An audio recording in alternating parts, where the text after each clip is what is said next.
Olá, amados irmãos, amadas irmãs.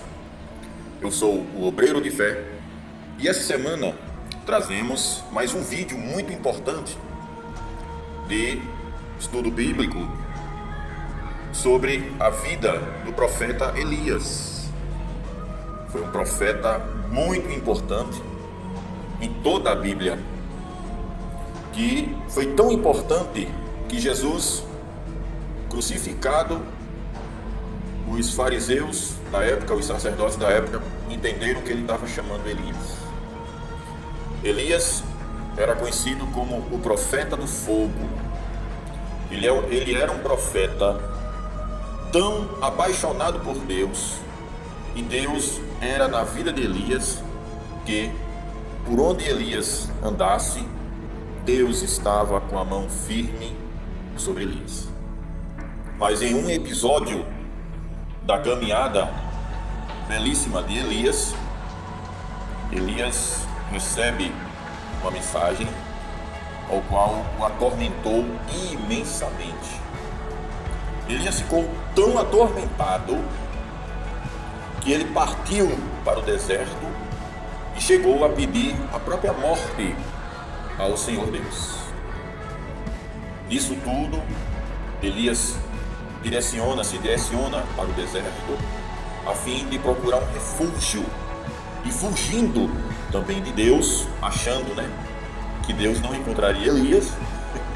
Elias, altamente enganado, no auge do seu desespero, ele se depara com uma caverna e acreditou que ele pensa assim: é ali onde eu vou me esconder do Senhor. Então vamos ver o quão foi esse desespero na vida de Elias.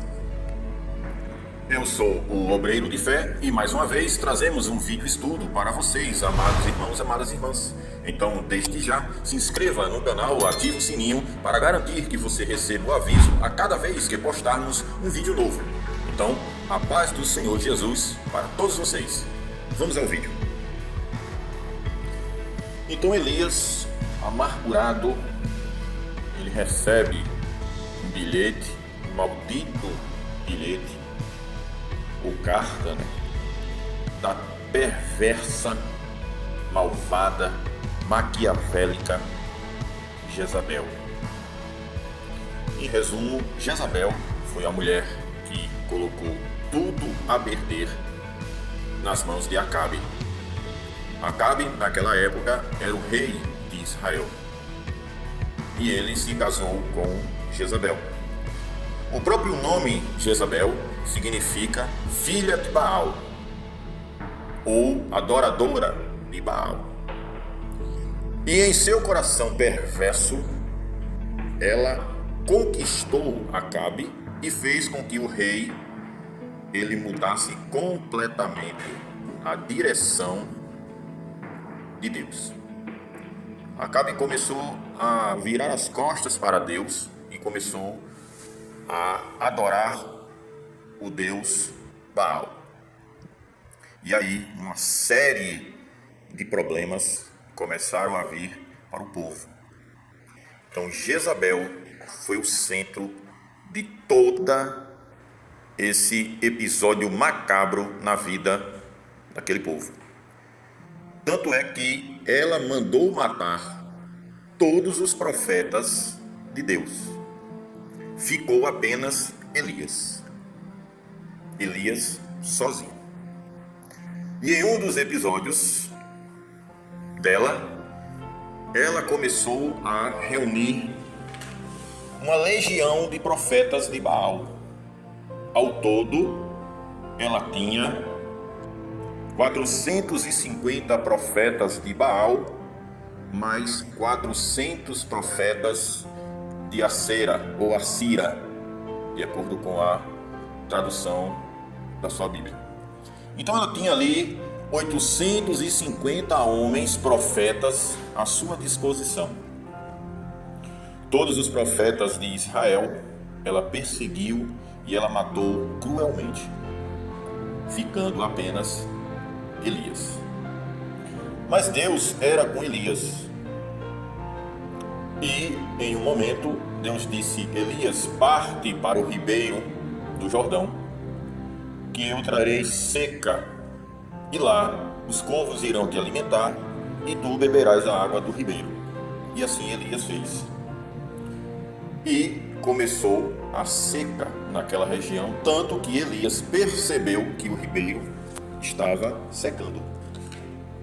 Aí Deus foi a Elias e disse: Elias, agora vai para o rei Acabe e diz que mandarei chuva sobre a região. Mas Elias temia a rainha Jezabel. Elias, quando chega na cidade, ele faz um desafio ao povo. Estou resumindo, hein, gente? Fazendo um resumo, não estou contando toda a história de Elias. Elias faz um desafio aos profetas e ao povo. Diz: vamos lá para cima, para o Monte Carmelo, e lá vamos fazer 2 sacrifícios. Vocês trazem 2 bezerros e trazem lenha para oferecerem sacrifício. E assim o povo fez. Eles pegaram 2 bezerros, foram para o alto do Monte Carmelo. Um fez um altar para um lado e Elias fez um altar para o outro. E aí os profetas de Baal começaram a clamar o Deus. E Elias disse: vamos saber agora quem é o Deus realmente. Vocês clamem aí, podem clamar a Baal aí, clame a Baal. Eles começaram de 6 da manhã, a palavra fala que eles começaram do nascer do dia, e gritavam, e pulavam. O sol começou a ficar mais quente, começou a subir, e eles gritavam, chegou uma certa hora que Elias começou a zombar, e disse: gritem mais alto, o Deus de vocês é muito ocupado, ele não está ouvindo, ou então ele deve estar dormindo, gritem para despertá-lo. E eles gritavam e se esgualavam. Tanto é que chegou um momento que eles começaram a se cortarem, que o sangue descia. E aí foi até a hora do sacrifício da tarde, quer dizer, até 3 horas da tarde, e nada de resposta do Deus deles, do Deus de Baal. Vocês vejam que Elias foi fez o convite primeiramente ao povo, ao povo. E na história, Elias primeiro consertou o altar com as 12 pedras representando as 12 tribos de Israel, para dizer que ali é o Deus de Israel. A palavra de Deus é bem clara, que ele conserta o altar. Antes de haver o sacrifício, antes de Elias se ajoelhar e pedir fogo a Deus para queimar o sacrifício, ele primeiro conserta o altar. Não tem como haver sacrifício em altar quebrado. E aí Elias disse: agora é minha vez, molhem aqui a lenha. Molhar a lenha, digo sim. Aí eles trouxeram 3 caminhos de água, quer dizer, molharam a lenha que Elias tinha preparado 3 vezes. Elias fez um rego ao redor do altar que ele consertara, que ele consertou levando 12 pedras para consertar o altar de Deus. As 12 pedras justamente representando as 12 tribos. E aí Elias se prostrou e orou a Deus. E Deus mandou fogo do céu. Com a lenha molhada e o sacrifício, que era o bezerro cortado e molhado, o fogo foi tão grande que lambeu a água que estava no rego também. E aí o povo foi com Elias. E Elias mandou o povo matar os 850 profetas de Jezabel, a espada. E aí começa o nosso estudo. Elias desceu do monte e a notícia chegou até a Jezabel. Quando Elias desceu do monte, as nuvens negras de chuva já estavam pairando sobre o país, sobre Israel. E aí houve chuva na terra. Então, quem é esse homem que cessa as chuvas, tranca as portas do céu e quando ele quer, vem chuva? Porque Elias era com Deus. Deus andava com Elias. E Jezabel, quando ficou sabendo que os 850 profetas seus foram mortos à espada, ela irou-se de uma maneira tão grande que mandou um recado para Elias, dizendo que até amanhã daquele dia, no mais tardar ao meio-dia, ela iria matar Elias ao fio da espada. E isso se ela não cometesse outras perversidades, que ela era muito conhecida como ser uma rainha perversa, quer dizer, uma pessoa de coração má, que gosta realmente de ver o sofrimento do outro, por apenas ela ter mais poder. Então, com certeza Elias ficou sabendo do que ela fez com os outros profetas, e Elias se encheu de um pavor tão grande que ele parte da cidade, né? Ele foge da cidade e vai para o deserto. Ele, porém, foi ao deserto, caminho de um dia, e foi sentar-se debaixo de um zimbro, e pediu para si a morte, e disse: já basta, ó Senhor, toma agora a minha vida, pois não sou melhor do que meus pais. E deitou-se e dormiu debaixo do zimbro. E eis que então um anjo o tocou e lhe disse: levanta-te, come. E olhou, e eis que à sua cabeceira estava um pão cozido sobre as brasas, e uma botija de água. E comeu, e bebeu, e tornou a deitar-se. E o anjo do Senhor tornou segunda vez, e o tocou, e disse: levanta-te e come, porque te será muito longo o caminho. Levantou-se, pois, e comeu e bebeu, e com a força daquela comida, caminhou 40 dias e 40 noites até Horebe, o monte de Deus. E ali entrou numa caverna, e passou ali a noite. Eis que a palavra do Senhor veio a ele, e lhe disse: que fazes aqui, Elias? Elias foi para o deserto, mas Elias não estava sozinho. Ali bateu o desespero, o desespero humano, que Elias, claro, ele era humano, mas a mão de Deus era com Elias. Elias ficou tão desesperado que ele esqueceu de tudo que ele já fez mais para trás. Elias salvou uma viúva com um filho, aquela história da viúva que ele pede para fazer um bolo para ele, né? E diversas outras coisas que Elias fez, inclusive a do sacrifício do Monte Carmelo, onde Elias orou a Deus e pediu a Deus que mandasse fogo para queimar o holocausto, e assim foi feito. Então Elias saiu um pouco, né, da sensatez espiritual, e ele entrou na carnal, e aí ele entrou em completo desespero e chinelou para o deserto.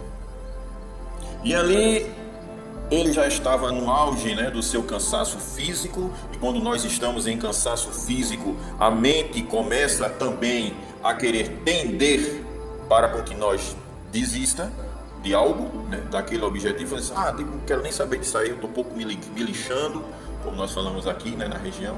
Eu não quero mais saber disso. Aí também está o cansaço físico. E Elias encontrou um pé de zimbro. O pé de zimbro é um pequeno arbusto.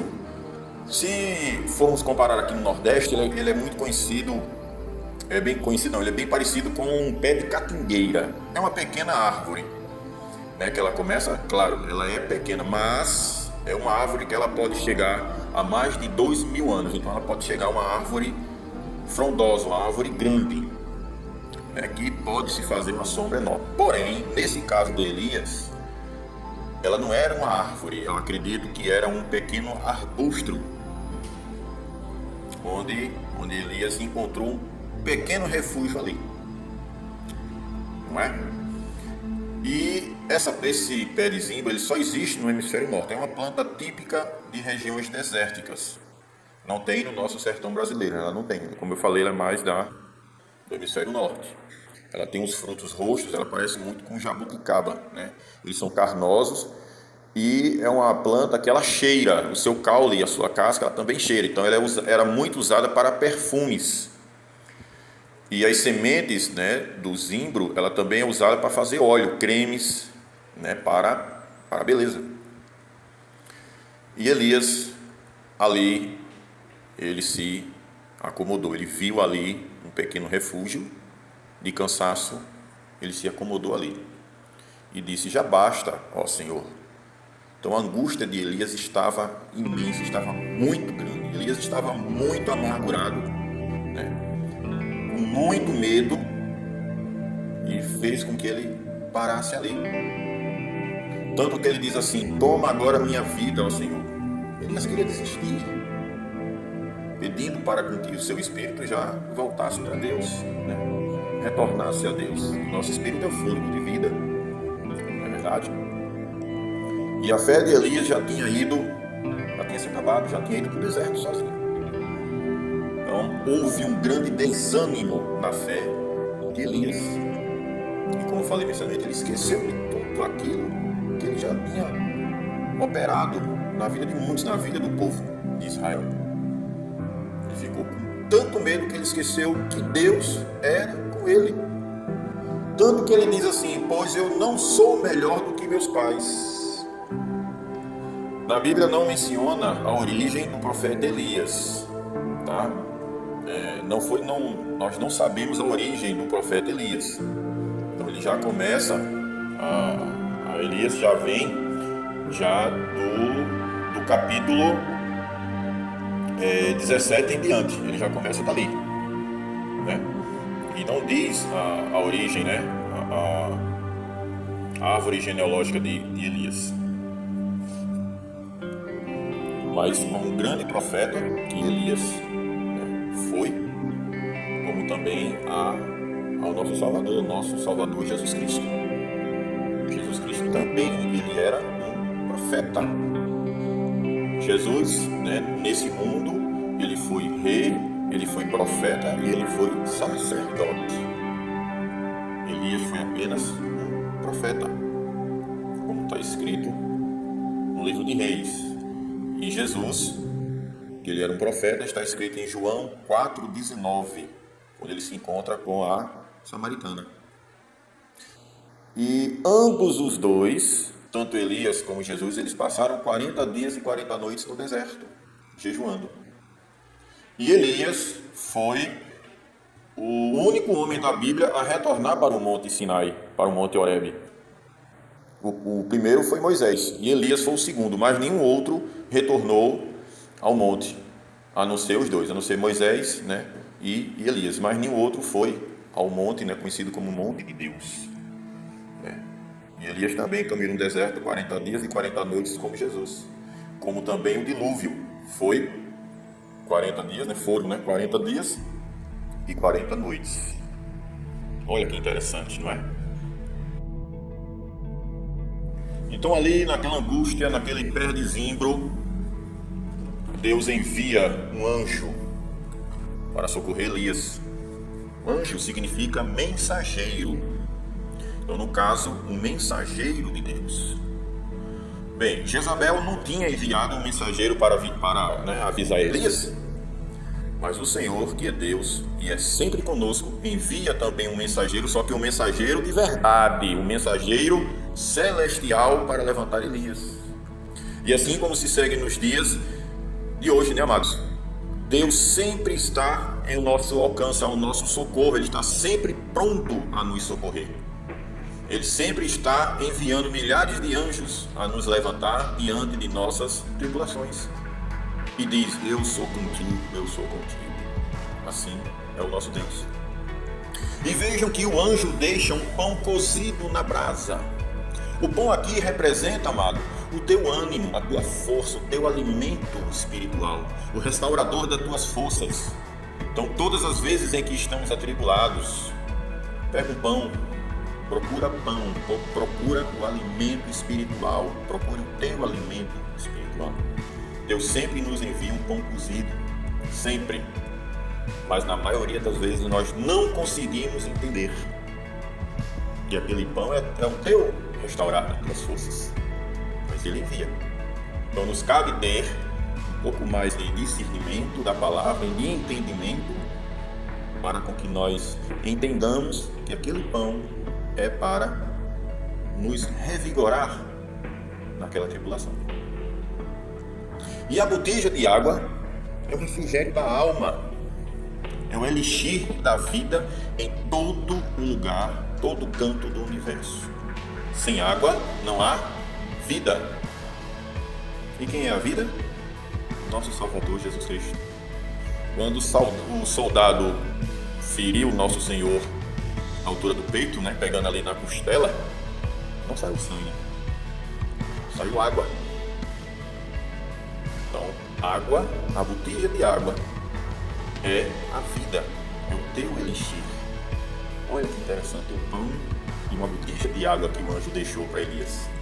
Mas o desânimo de Elias era tanto, a depressão que Elias estava naquele momento, uma amargura gigantesca, o isolamento nesses tempos, até de hoje mesmo, e com a pandemia então muitos se entregaram e caíram nas armadilhas do inimigo, com certeza. E não sai do pé de zimbro, não saíram debaixo do pé de zimbro ainda. Vocês acreditam? Ainda tem gente debaixo do pé de zimbro.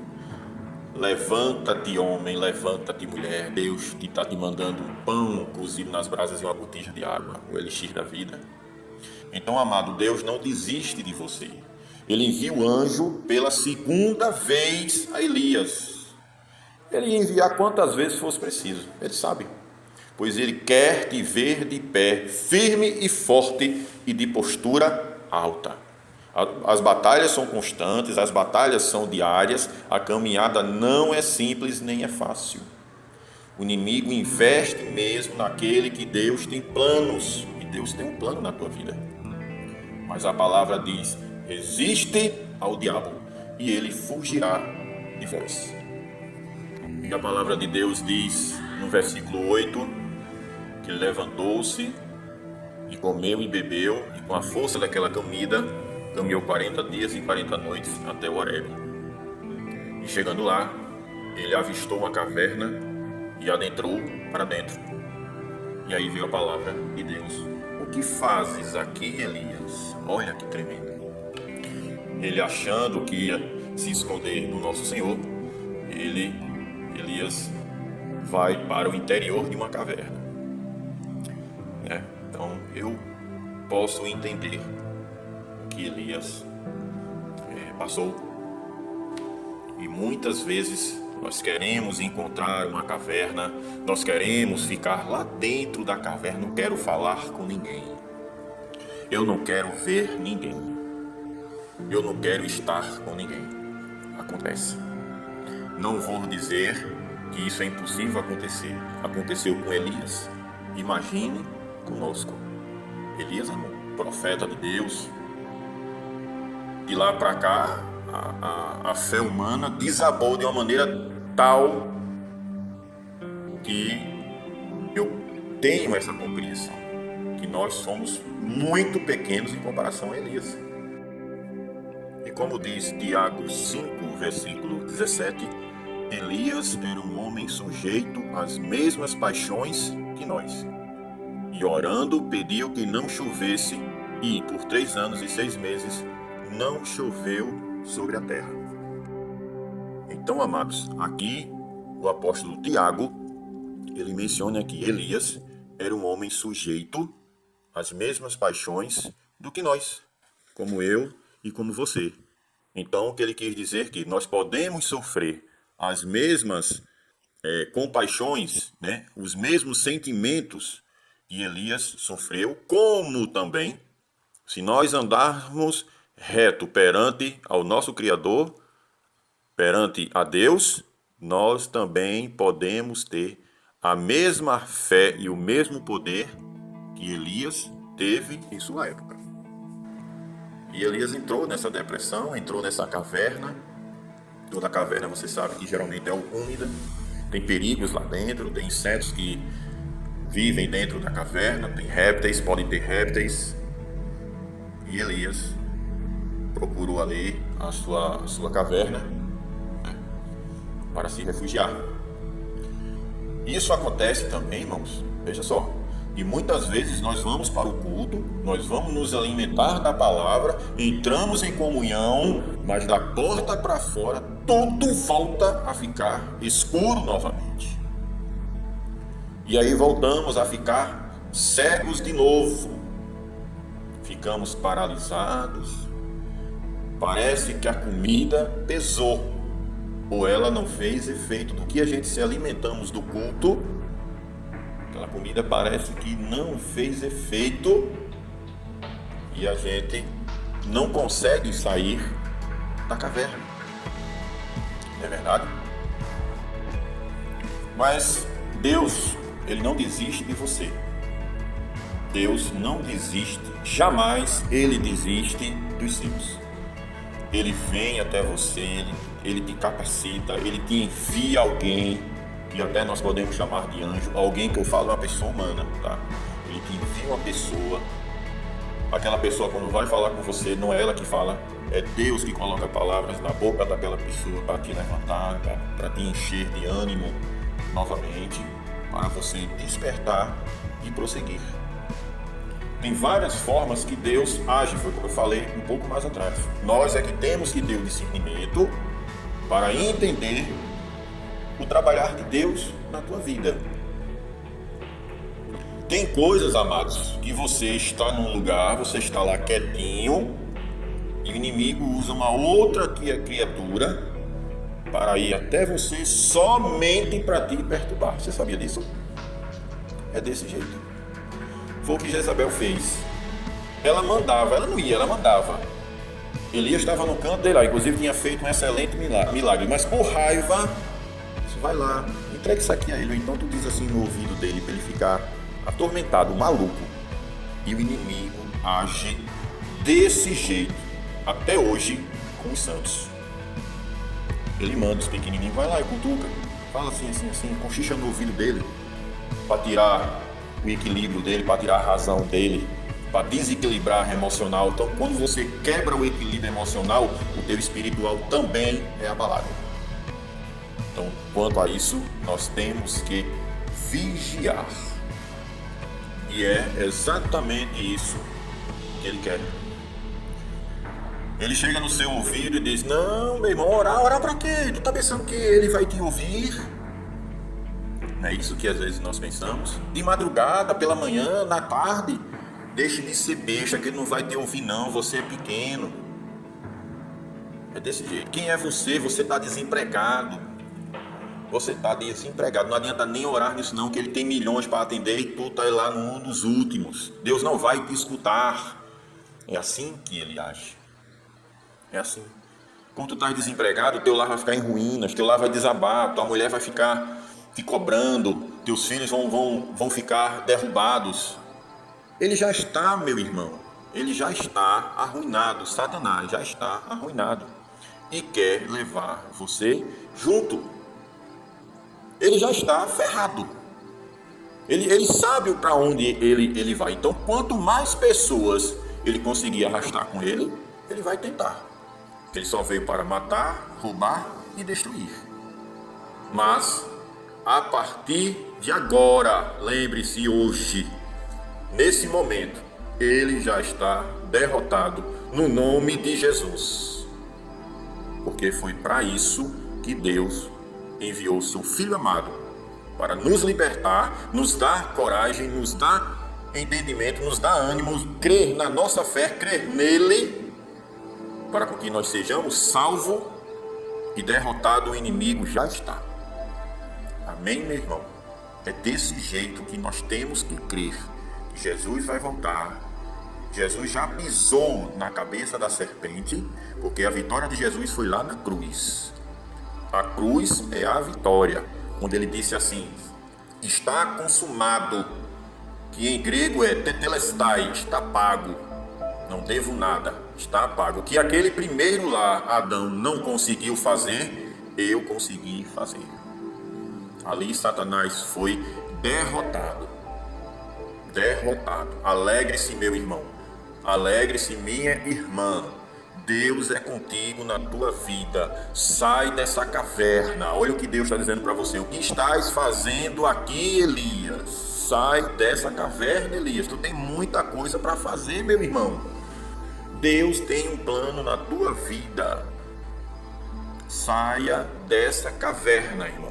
Levanta a cabeça e anda. Deus quer te ver de pé. Batalhas virão, dias difíceis há de acontecer. Foi como Jesus disse: neste mundo terás aflições, mas eu venci o mundo. Tu tens o maior guerreiro do universo. Chama-se Jesus. Ele está armado com o escudo, a couraça e o elmo. Pede essa força a Ele. Senhor, me reveste da tua couraça. Coloca-me teu escudo e o teu elmo para enfrentar as batalhas diárias em minha vida. Amém, meu irmão? É assim que nós devemos crer que o nosso Jesus é conosco, que Jesus é contigo na tua vida. Amém, meu irmão? Que Deus abençoe a cada um que viu esse vídeo até o fim. Eu sou o Obreiro de Fé e desde já se inscreve no canal, dá seu like aí embaixo, quer fazer um comentário, fique à vontade e clica no sininho. Amém, amados? Que Deus abençoe a todos vocês.